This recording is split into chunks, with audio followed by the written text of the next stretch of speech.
नमस्कार, मी सुवर्ण Kattimani. The news plus चॅनलच्या बातमीपत्रात आपलं सर्वांचं स्वागत.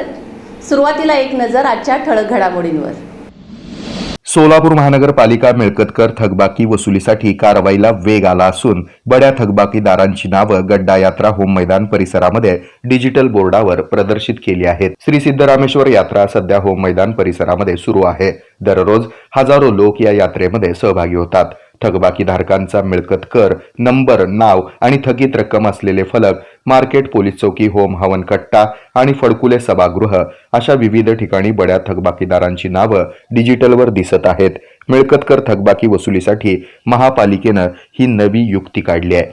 शहरातील विविध पेठांमध्ये थकबाकीदारांच्या नावांची यादी असलेले डिजिटल फलक लावण्याचं नियोजन केलं. शुक्रवारपासूनच शहरातील विविध ठिकाणी हे फलक लावण्यास सुरुवात झाली आहे. मिळकत धारकांनी लवकरात लवकर सोलापूर महानगरपालिकेचे मिळकत कर भरून महापालिकेला सहकार्य करावं आणि होणारी कारवाई टाळावी असं आवाहन सोलापूर महानगरपालिकेचे उपायुक्त आशिष लोकरे यांनी केलंय.